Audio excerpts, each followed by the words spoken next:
Hey, welcome to Geek Speak. I'm Rob. I'm Trace, and this is where we talk geeky to each other. So, what's your first topic you want to talk Okay, about? I know it's been a while since we've talked, and this might be an old subject for most people, but what about Disney laying off like 1,000 employees and hitting like Marvel harder than anything else? Yeah, they just got through getting rid of the head of Marvel, like a week ago. Oh, that Josh, what was his name? Amarillo I can't or remember who was Amaro? over top of it, but whoever it was making poor decisions. Yeah. I mean, you're a DC guy, I'm a Marvel guy, Right. and I mean, DC's kind of straightened itself out and starting to turn around financially as far as the comic books are concerned. Okay. And but Marvel's still making trash for the most part, so hopefully they'll get it straightened out. So uh, Christopher Nolan, who's best known for the Batman movies, Right. he also won quite a few awards for Oppenheimer, which everybody loved that movie. I couldn't get through it; I had to turn it off. Never seen it. But anyway, when they announced he was making a movie based on the Odyssey by Oh, Homer, and I okay. read that in junior high. I read that before I read Lord of the Rings, and I always enjoy Greek mythology. And so I was excited about it, and so I saw the trailer for it, and the armor in there was bizarre. I know it's mythology, but they didn't really base it. It looked like more sci-fi fantasy. Hmm. I mean, one of the helmets in there looked like something from Darth Vader, and I thought, well, that's a little odd. And then I heard they were having a rapper do the narration for it, and I thought, well, that's odd. But you know what? I like Morgan Freeman. Maybe he's got a good voice. I'm not familiar with Right. Oh, modern rappers. right. So then, for Helena Troy, instead of getting a woman that's Greek or a woman that looks Greek, they got Laputa Nalanga, which is an attractive black actress, but she's playing Helena Troy. It should have been somebody that was Greek or looked Greek. So I Right. was a little taken aback by that. Well, then, the rumor mill's going around. Definitely, Ellen Page is in the movie, which Ellen Page cut her boobies off and she goes by Elliot Page now. Okay. So she's playing a male character in the movie. A lot of people think she's playing Achilles. Now, when I think of a good Achilles, I think of Brad Pitt from the movie Troy. Right.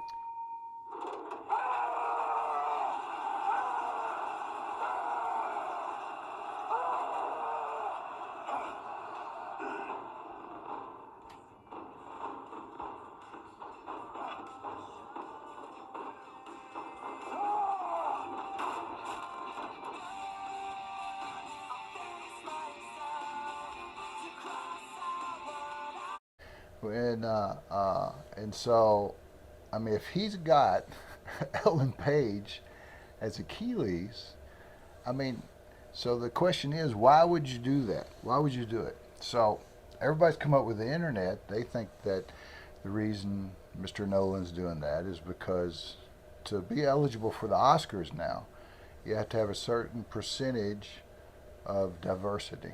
Okay. And so if you don't have a certain amount of your cast members that are diverse, you'll be eligible for an Oscar. So a lot of people think he's you know, doing that to win awards, which nobody watches the Oscars anymore anyway. I think, I think he's, people's like, man, you're going to lose money by making casting choices like that. Why would you do it? And I think what it is, you know, he's just trying to make his buddies in Hollywood happy. I mean, the whole DEI, diversity, equity, inclusion. I think that is a religion to some people. The whole justice, the whole social justice thing. I mean, I've got friends and family members that's a religion. They bow down at the altar of woke. Yep. And so Okay. it doesn't matter to him if it loses money. It might matter to the studio, but it doesn't matter to him. And I just can't understand decisions like that. You got any thoughts on No. it? Okay. I'm not touching that with a Okay. 10-foot pole. All right. Okay. All right. Well, you I'm got a- to see the thumbnail I made of you and me. But anyway, So go on the ahead. lighter note, uh, there is going to be a new iteration of Teenage Ninja Mutant Turtles. A new one? This will be the 6 different versions. since I think Viacom. Yeah, is it animated or live action? So it's going to be on Nick Jr. and it's Yeah. called, instead of Teenage Ninja Mutant Turtles, it's going to be called Teeny Mutant Ninja Turtles. Sounds And cute. so what it's going to be is the Turtles pre-teen. Yeah. And it's supposed to come out in July, I think 24th of this year. And so it just amazes me how many times they regurgitate that IP telling the same tale. So Yeah. I'm hoping that maybe this is. I'm not into the Turtles. I know you started with your grandson. Yeah. And I like the 2012 animated is my favorite version of them. Okay. And I really like the last Ronin, which told like. Right now, all see, the that's turtles something have I been think I killed could off. get into because it's kind of like a darker. Yeah, it's a side. darker Yeah. version. Yeah, those are great comics. Oh, let's see. So I recently watched Daredevil Born Again, which you could really rename it Daredevil Bored Again, because first of all, Matt Murdock, Daredevil, was hardly in the series at all. It was mostly about side characters. Karen Page, they instead of making her the damsel in distress like they typically did in the comics, they made her the strong female. Well, and then they took the strong female, which was Jessica Jones, which made a reappearance in this series, and ended up making her weak. It took like a weak character made strong, or a strong character made weak. It was just on a scale from 1 to 10, I give it a 6. And I don't regret watching it, but it's just nothing. It's nowhere near as good as what it was when Netflix took over, especially when you compare it to this next show. So you're the DC guy. Right. I could care less about DC. So they made a series, HBO Max did, called The Penguin, which is based on Batman's one of his villains. So I was looking for stuff to watch the other day. I'd heard some good stuff about it, and I started watching it. Oh my gosh! I give Daredevil Bored Again 6 out of 10. I give this a 10 out of 10. Holy crap! Really? That is flawless. To be honest with you, Lauren Lafranc is the one that did it.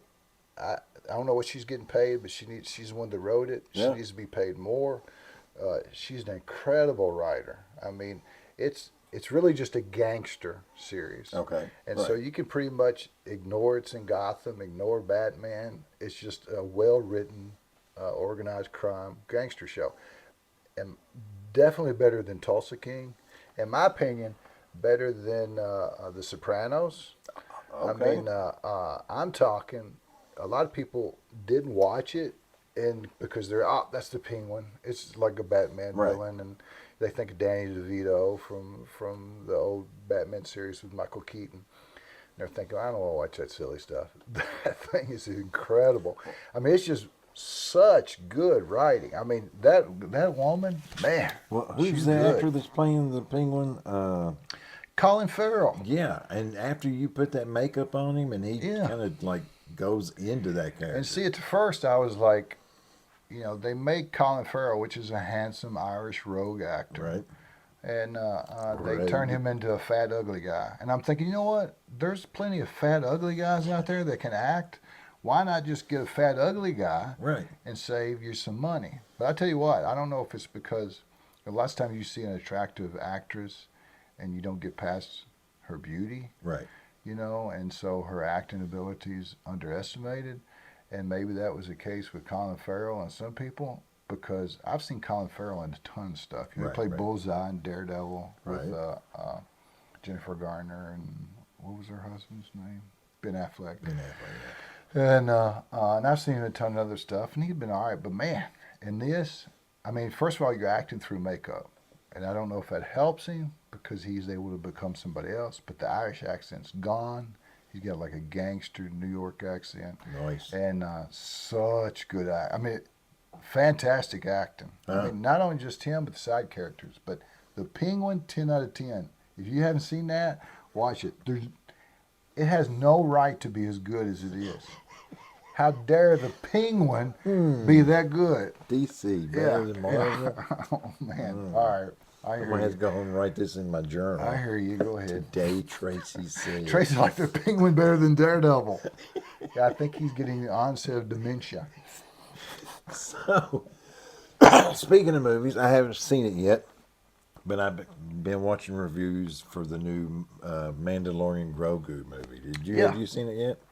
No, no, no. I'm not going to see that. I'm hearing kind of like a 50-50. You know, they'll talk about how well it looks, but then they'll say, well, they could have just broke that up into 4 episodes, and that, you know, it really hasn't added anything like Andor kind of added to the mythology of Star Wars, and that this really isn't adding anything to it.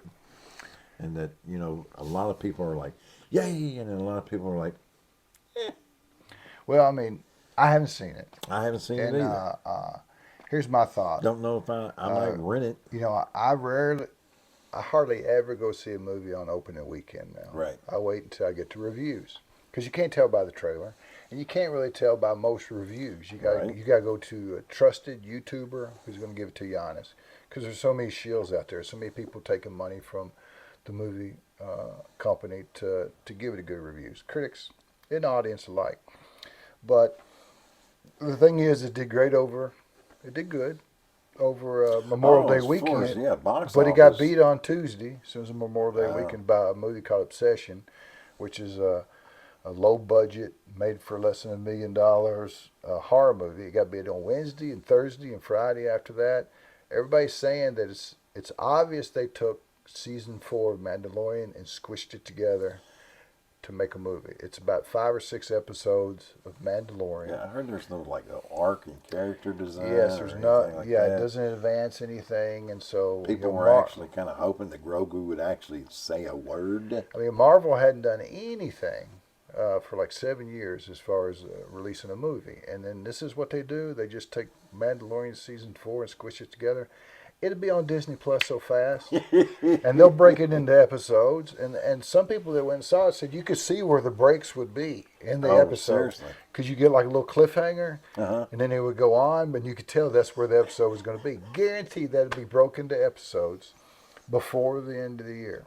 So anyway, not only do we make YouTube videos, but we consume YouTube videos. Oh yeah, quite a bit. I discovered a YouTube channel the other day called Space Black. I'll show you some information on it. Well, I'm a big Robert E. Howard fan, and I'm one of those guys that don't look at AI as a bad thing. I just look at it as a thing. It's just a tool. It can be used good. It can be used bad. It's totally up to the individual. Some people are like, "Oh, this is AI slop," and blah blah blah. But what they did was they took a Solomon Kane story that Robert E. Howard had wrote called "The Children of the Shore," and they lengthened it out and they called it "The Children of the Shore's Nightmare," and they wrote it in a way that would be like Robert E. Howard wrote. So it's so good because it's so close to the way he wrote. And it was written by Miss Betty and Aldi Rhodes, but and I just flashed up a little thing on there, but it's so good. They got a great AI voice narrating it. They got AI images that move somewhat while you're watching the story, and it's like 30 or 40 minutes long, but it was so entertaining. It had black and white, so it reminded me of those Savage Sword of Conan books. Yeah. And it was just so entertaining. I mean, it was so entertaining. And so people are always poo-pooing on AI, but AI can be done right. So they've done justice to your Solomon Kane. Yes, they've done 'Cause justice I to know it. because you're big. Oh, Solomon yeah, Kane. yeah, it was good. It was good. And see, Solomon Kane is now in public domain. So anybody could write a Solomon Kane book or a movie or comic or what have you. Yeah, I always seen him and thought, whenever I see him, I think of Van Helsing. Yeah. So Let's see. So, I loved the first and second seasons of Good Omen. Did you ever watch it? no. Okay, But I so heard some stuff. yeah, you have gods and monsters and trials and tribulations, and so they stopped on season 2, and it's been like 3 years, and they've just released season 3, and I've started it twice, and I think they didn't even do a whole season. They're only doing like a 90-minute show to seriously? just So to wrap it up. Yeah. And Well, that's so- good they're wrapping it up. I mean, they left it at a cliffhanger because it's one of those will they, won't they? Is there a romance there? And you get so excited about it between Scene's character and Tennant's character, and you're like, oh my God, I just want to know how it's going to end. And so I've done started it twice and keep getting stopped to either go here or go there or do whatever. Yeah. And so I'm dying. I mean, if y'all have seen it, put in the comments. Don't believe me, no spoilers, but tell me if, is it as good as I hope it's be? Do they wrap it up? Because, I mean, I've loved the first and second season. They've done an awesome job. I heard some good things about it. I never have seen it. So you got anything else? No, that's it. Okay. Before we wrap up, we got some comic book recommendations. First of all, one of our subscribers, Andor, said he wants you to start doing comic book recommendations. That sounds like something you're saying. Because he said I suck so bad at it. No, actually, he said, his actual words were, why doesn't Rob ever do comic book recommendations? And I said, well, Rob stepped away from comics for more than a decade. Yeah. Right? The New 52 pretty much ruined Robert. And only recently has he started buying comics again. But I said I would talk to you about making a comic book recommendation next time we have a Geek Speak. Okay? So you can do that. So my comic book recommendation today is from DC. It's a Vertigo title. I almost feel like I've converted you. me. Yeah, it might have. Maybe I'll start wearing boiler hats next time. Right. So The Peril of Brutal Dark. And it's an Ezra Kane mystery. So it's written by Chris Condon and drawn by Jacob Phillips. Well, it's a fantastic comic. It's like film noir, and it's detectives back in the 40s. He actually started as a web comic, and it went off really, really well. And so his next series, DC picked it up because they wanted something for the new Vertigo title. But it's a great read. It's 4-issue limited series, 4 and done. And but if you get a chance to pick it up, definitely pick it up. Cool. All right. So, and also one of our subscribers, Troy Stacy, he sent me this the other day. Nice. Which it's a comic made by Fantagraphics. It's called The Doomsday. And what's so special about it, it's the first color appearance of Usagi Yojimbo. Oh, no way. And so it's called the Doomsday Squad. If you look up what was the first color appearance of Usagi Yojimbo, they will say it was Usagi Yojimbo Color Special. But they're wrong. That come out in 1989. This actually come out in 1986. And in the back of it, there's actually a real short story, and it's in color, and it's the first color appearance of Usagi Yojimbo. I'm a big Usagi fan. And there's a few of you out there that might be as well. So that's actually the first issue. Not worth anything, but it is rare and hard to find. I mean, it's just worth the fact that somebody's willing to help you get the first appearance of Usagi Yojimbo because he's a badass character. Well, not only did he get it, but somebody has to know you. Before somebody gets something like that for you, they have to know you. Right. They have to know you. And to know us is to love us. We hope. All right, man. So, you done? I'm done. All right, we're done. We're done. Later. We're done. Hit that subscribe button, the notification bell, and hit that thumbs up. It makes Robert so happy. Look at him. All right.